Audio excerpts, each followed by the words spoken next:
김진태 강원도지사가 기존에 진행되던 각종 사업들을 정리하면서 일각에서는 전임자의 흔적 지우기가 아니냐는 목소리가 나옵니다. 강원도는 재정 지출을 줄이기 위한 조치라는 입장입니다. 여주와 원주를 잇는 복선전철 건설 사업이 속도를 낼 것으로 보입니다. 이 밖에 원주 지역의 대규모 국책 사업 대부분이 정부 예산안에 포함돼 현안 해결에 탄력이 붙을 것으로 예상됩니다. 지난달 발생한 강원 지역 집중호우 피해 복구비가 1,374억 원으로 확정됐습니다. 특별 재난지역으로 선포된 횡성과 홍천에는 추가 국비가 지원됩니다.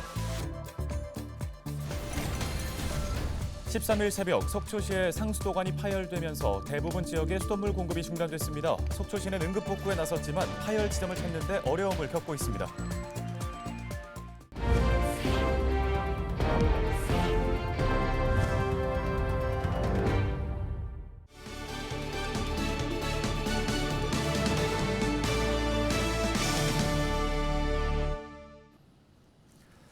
여러분 안녕하십니까? 헬로티비 뉴스입니다. 민선 8기 강원도정에 출범한 지 70여일이 지났습니다. 김진태 강원도지사는 강성 보수 이미지를 내세웠던 국회의원 시절과는 달리 취임 이후에는 이른바 순한 맛을 강조하고 있는데요. 하지만 본격적인 내년도 사업 추진을 놓고 전임 도정 사업에 대한 지우기 아니냐는 지적도 높아지고 있습니다. 보도에 전소영 기자입니다. 지난달 열린 강원도 집행부와 민주당 강원도당의 현안 간담회 현장입니다. 내년도 국비 확보와 주요 현안 사업 협조를 위해 다양한 의견들이 오갔습니다. 시종일관 화기애애한 분위기가 이어졌지만 최문순 전 지사가 추진했던 주요 사업의 지속 여부를 놓고 팽팽한 기싸움도 벌어졌습니다. 낡은 이념에 사로잡혀서 어떤 알레르기 반응적인 그런 어떤 정책 지우기나 이런 것들 해나가는 부분들에 있어서는 조금 더 순한 맛으로 조금 더 넓은 포용의 정책 수용력을 가지고 좀 계승 발전을 열심히 해주시면. 김진태 도지사는 취임 후 지속적으로 긴축 재정 의사를 밝혀왔습니다. 올해 도비만 18억 원이 배정됐던 평창국제평화영화제에 대해선 내년도 예산 지원을 중단하기로 했고 강원도 4차 산업혁명위원회 등 기존에 운영되던 17곳의 위원회도 폐지할 계획입니다. 예산 낭비를 막겠다는 건데 전임 지사가 강조했던 평화 관련 사업들도 축소될 전망입니다. 강릉시도 국제영화제에 대한 예산 지원 중단 의사를 밝히는 등 도내 기초지자체에서도 전임 단체장들의 주요 사업들이 도마 위에 올랐습니다. 강원도는 재정 지출을 줄이다 보니 관련 사업들이 축소되는 것일 뿐 전임 도정에 대한 무조건적인 색깔 지우기는 아니라는 입장입니다. 긴축 재정을 운영하다 보니 결과적으로 이제 기존의 사업들이나 이런 거를 이제 추진하지 못하게 되는 경우가 있어서 더 이제 그렇게 보이긴 하지만은 근데 저희 기조는 현재 도정 철학에 맞춰서 새롭게 다시 전체적으로 점검을 하는 거고. 강원도와 도내 18개 시군은 오는 11월까지 각 지방의회에 내년도 예산안을 제출할 계획입니다. 국민의힘 출신 집행부와 전임 도정을 이끌어온 민주당 간 신경전이 이어지고 있는 가운데 내년도 예산 배정을 놓고 그 어느 때보다 치열한 줄다리기가 예상됩니다. 헬로티비 뉴스 전소연입니다. 원주 지역 최대 관심사였던 여주 원주 간 복선전철 사업이 내년에 본격화됩니다. 계획대로 2027년 준공되면서 원주에서 서울 강남 수서를 40분대 연결하게 되는데요. 이뿐만 아니라 중앙선 원주에서 제천 철도 건설 사업 등 대규모 SOC 사업들도 내년 정부 예산안에 포함돼 기대를 모으고 있습니다. 이다혜 기자가 취재했습니다. 경기도 여주역에서 서원주역 22km를 잇는 여주-원주 복선전철, 원주와 서울 강남 수서를 40분대에 연결하고 강릉선과도 연계할 수 있습니다. 여기에 수도권 광역급행철도인 GTX-A 연장 가능성도 거론되면서 지역사회의 조기 개통 요구가 높습니다. 이런 가운데 정부 내년 예산안에 여주-원주 복선철도 건설 사업비 800억 원이 편성됐습니다. 당초 예상됐던 금액보다 200억 원가량 증액된 겁니다. 원주시는 용지 보상과 착공이 순조롭게 진행돼 2027년 12월 준공될 것으로 전망합니다. 이처럼 대규모 국비가 투입되는 지역의 국책사업 예산 대부분이 내년 정부 예산안에 포함돼 기대를 모읍니다. 중앙선 원주대천 철도건설 사업 예산 124억 원과 원주천댐 건설 58억 원 등입니다. 또 원주교도소 이전 사업비 105억 원과 제1 군수지원사령부 이전 사업비 926억 원도 모두 반영됐습니다. 여기에 각종 공모사업 선정으로 원주시는 17개 분야에 480억 원 이상을 확보했다고 밝혔습니다. 국립전문과학관과 사회적 혁신타운 조성사업, 특수목적 유무인 드론 산업생태계 조성 등 원주시의 미래산업 인프라가 확충될 전망입니다. 국비를 충분히 저희가 확보를 해야 내년에 추진되는 사업이 차질 없이 진행될 수가 있습니다. 그래서 저희가 국회 예산 심사 과정까지 저희가 촘촘히 놓치지 않도록 만전을 기해서 국비 확보에 총력을 기울이겠습니다. 원주시는 내년도 국비 확정을 위해 연말까지 지역구 국회의원과 긴밀히 협력할 계획입니다. 헬로티비 뉴스 이다혜입니다. 지난달 발생한 강원 지역 집중호우 피해 복구비가 확정됐습니다.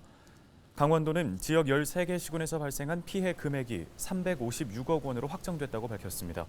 이에 따른 복구비는 모두 1,374억 원인데요. 지역별로는 횡성군이 877억 원으로 가장 많았고 홍천군은 235억 원의 복구비가 책정됐습니다. 특별 재난 지역인 횡성과 홍천은 지방비 부담분 가운데 246억 원을 국비로 추가 지원받을 예정입니다.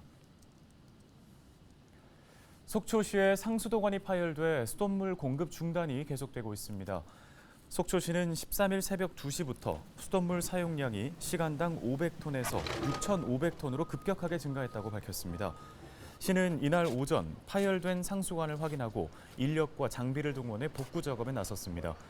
또 지역 대부분의 수돗물 공급이 중단돼 소방서 차량 지원을 통해 학교와 요양시설 등에 운반 급수를 진행하고 있습니다.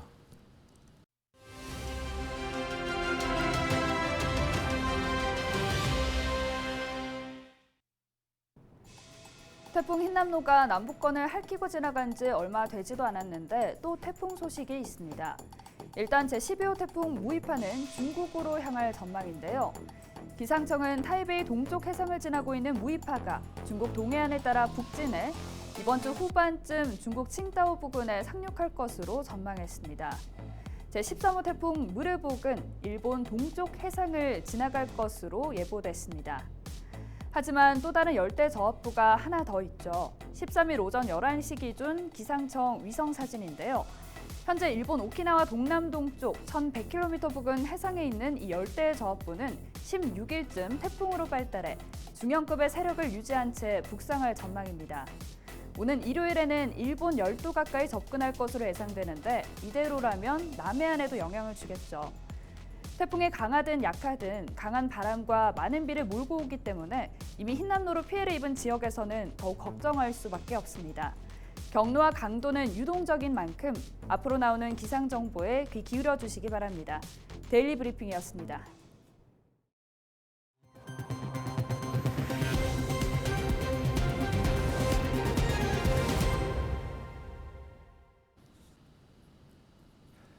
다음은 우리 농촌을 지키고 있는 청년 농부를 만나보는 순서입니다. 이번 시간은 전남 해남에서 양돈 농장을 운영하는 아버지와 함께 육고기 가공 분야에 뛰어든 20대 여성 농업인을 만나봤습니다. 고정민 기자입니다. 양돈학을 전공하고 있는 올해 25살의 최진 씨. 자신의 고향인 전남 해남에서 육고기를 가공하고 있습니다. 양돈 농장을 운영하는 아버지를 도와 가업을 이어받기로 한 겁니다. 유럽처럼 한국에서도 직접 키운 돼지, 본인의 돼지로 가공을 하고 싶다는 꿈을 아버지도 같이 가지게 되었고요. 소품이나 제품 디자이너가 꿈이었어요. 제가 제 제품 직접 디자인도 하고 디자인한 제품을 소비자에게 소개도 해보자라고 해서. 공장에선 수제 햄과 소시지는 물론 다양한 가공품을 생산하고 있습니다. 이 가운데 최 씨가 개발한 제품은 돼지 오겹살을 통째로 구운 이탈리아 요리 포르케타.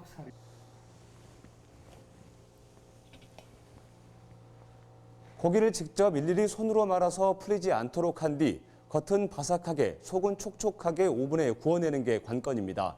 제품이 완성되기까지는 5일 정도 소요되기 때문에 시시각각 손이 많이 가는 일입니다. 일반 소비자분들께서 만드시기에는 조금 가정에서 힘든 제품일 것 같다라는 생각이 먼저 들었고요. 수제 가공품을 만드는데 저희는 자신이 있었기 때문에 이 포르게타도 한번 시도해보면 좋겠다 해서. 전체 공정에서 가장 손이 많이 가는 과정은 바로 고기의 맛과 색을 결정하는 염지 작업입니다. 화학 첨가물 대신 유기농 재료만 쓰는데 직접 주사기로 주입할 정도로 정성을 들이고 있습니다. 공장에선 직접 키운 돼지를 가공하기 때문에 재료가 신선한 것도 강점입니다. 최 씨의 올해 매출 목표는 10억 원 정도. 앞으로는 점차 가공 규모를 늘려 해외 시장을 개척하겠다는 꿈도 품고 있습니다. 저희 육가공품도 좀 더 건강하게 먹을 수 있지 않을까 하는 그런 고집, 앞으로는 수출 시장도 이렇게 진입을 해보고 싶어요. 건강하고 질 좋은 고기를 만들겠다는 경영 철학 때문에 기계보단 사람의 손을 더 고집하고 있는 청년 농부. 고기에 대한 남다른 열정이 농촌의 활력을 불어넣고 있습니다. 헬로티비 뉴스 고정민입니다. 지난 6년간 온누리 상품권 부정 유통 건수가 60배 이상 증가한 것으로 나타났습니다. 국민의힘 이철규 의원은 중소벤처기업부로부터 제출받은 자료를 분석한 결과 최근 6년 동안 전국적으로 온누리 상품권을 부정 유통하다 적발된 건수가 159건으로 집계됐다고 밝혔습니다. 지역별로 보면 광주광역시가 23건으로 가장 많았고 강원도는 3건으로 나타났습니다. 이 의원은 온누리 상품권 부정 유통 방지를 위해 전수조사를 실시할 수 있도록 법적 근거를 마련해야 한다고 지적했습니다. 강원도청 신축 이전에 대한 도민 의견 수렴을 요구해온 원주시 번영회가 도민 공론화를 재차 요구하고 나섰습니다. 원주시 번영회는 13일 원주시청에서 기자회견을 열고 강원도가 만든 도청사 부지선정위원회는 의원 과반이 춘천 출신으로 춘천 내 부지 결정을 위한 형식적인 조직이라며 도내 18개 시군 주민 대표와 전문가로 구성된 공론화위원회를 만들어야 한다고 강조했습니다. 번영회는 이를 위해 새 도청사 신축 방법과 절차에 필요한 사항을 규정하기 위한 강원도 청사 건립 조례 제정이 필요하다며 주민 조례 발안으로 청구된 해당 안건을 의결해 줄 것을 강원도 의회에 촉구했습니다. 동해시가 여름 휴가철 미신고 숙박업에 대한 집중 단속을 펼친 결과 5곳을 적발해 형사 고발 조치했다고 밝혔습니다. 적발된 업소는 일반 숙박업소 1곳과 농어촌 민박 4곳으로 별도의 신고 없이 숙박 예약 앱이나 자체 예약 홈페이지를 통해 영업을 한 것으로 나타났습니다. 특히 이번에 적발된 3곳은 지난 2020년에도 고발 조치로 벌금형 처분을 받았던 업소로 확인됐습니다. 춘천 소양호에서 실종됐던 70대가 숨진 채 발견됐습니다. 춘천 소방서는 지난 12일 오후 1시 30분쯤 실종 지점에서 9m 떨어진 물 속에서 A씨를 발견했다고 밝혔습니다. 수색대는 지난 11일 배에서 폭발음과 함께 배 주인이 사라졌다는 목격자의 신고를 받고 밤새 수색을 이어갔습니다. 경찰은 정확한 사고 원인을 조사하고 있습니다. 인제군에서 등산을 하던 50대가 실종돼 경찰과 소방당국이 수색에 나섰습니다. 인제소방서는 지난 12일 오후 6시쯤 인제군 북면 매봉산에서 50대 A씨가 산행 중 실종됐다고 밝혔습니다. 경찰은 하산 후 만나기로 했던 동료가 보이지 않는다는 일행의 신고를 받고 수색에 나섰지만 A씨를 발견하지 못했습니다. 경찰과 소방당국은 A씨가 산에서 조난을 당한 것으로 보고 수색 작업을 진행하고 있습니다.